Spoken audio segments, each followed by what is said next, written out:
This is the album where Opeth's real sound, the sound that we all love and know, starts. My Arms, Your Hearse.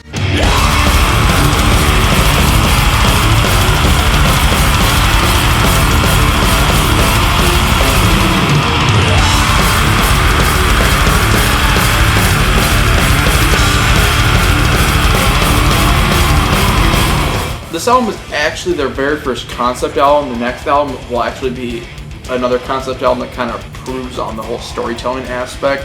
What else is interesting about the story is that a lot of it is actually told with silent lyrics, like each song interconnects to the next song by having its last lyric be the title of the next song or something like that. It's all really weird.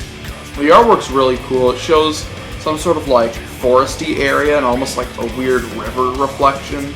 It looks really bizarre, but the coloring and like the darkness and everything looks really cool. The story follows a guy who dies and as a ghost watches his loved one, but he's like mad because she's not grieving for him, but she can like for some reason feel his presence, so it's almost like she doesn't grieve for him because she feels that he isn't gone.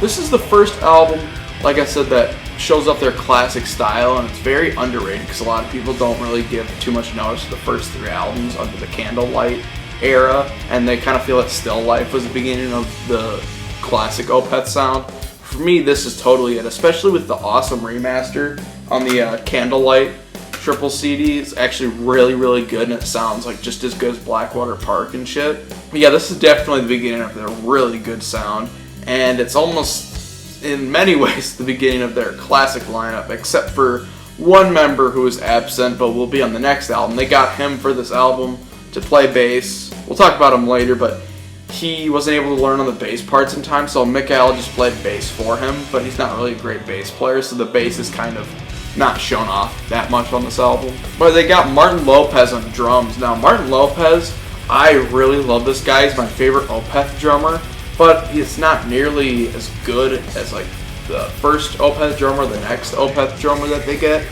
But what I love about him is the atmosphere he brings. He's not the greatest drummer, but he brings so much great, like, heavy grooves and dark atmospheres with his drumming. A lot of crazy cymbal work as opposed to crazy blast beats or something. What else is really cool about this album is that they actually cut down a lot of the song length, so it's not just a big bulking mess that's hard to get through. A lot of them are a little bit shorter and pack in a lot more punch. They're a lot more catchy, and they're a lot more of the great style that we love. They're all very, very, very well written compositions. Let's talk about some of the tracks. So it starts out with Prologue, and of course every progressive concept album has to have a 1 minute intro that does nothing. This one's just 2 piano notes or something, and then just goes into the next song. I don't know why they didn't just make this the intro of the next song, like make it part of the same damn thing. But April Eternal is one of the absolute best songs in the album. It's an absolute classic. It starts right away with some blistering guitar work and really, really, really, really catchy. There's some really great melodic stuff later in the song. Overall, just the atmosphere of it's so strong. The same can be said for When, which starts out with more of like a melodic intro that has a sinister touch to it, and then it goes into kind of the same feel. Then we have an instrumental. My biggest gripe with the album, which, even though it's fantastic, it's one of my favorites for sure, I just don't think it's as good as the 2 albums that come out next because of these 2 instrumental songs they have in the album. It just kind of bogs it down a little bit. There's a lot less really great songwriting just to kind of fill space with these little songs that go nowhere. But this one is decent. It's nothing bad at all. The epilogue is a lot cooler though. There's a lot more interesting stuff going on. It feels like a really great conclusion to the album. I'm not the biggest fan of short instrumental songs. The Amen corner is a lot like April Eternal and When, but this time it's a lot more heavy. There's a lot more death metal vibes going on. And speaking of death metal, actually, even though they're still on Candlelight Records, they don't have Dan Swano producing this album. Demon of the Fall is easily my favorite song on the album. It just starts right away with some really, really crazy blistering guitar playing and drums. They just create this really crazy, insane atmosphere. Then it just randomly goes into like a weird bluesy acoustic breakdown, and then bleeds right into like a heavier version of that with like death metal guitar and shit, and you have death metal vocals screaming, Demon of the Fall. It's so awesome.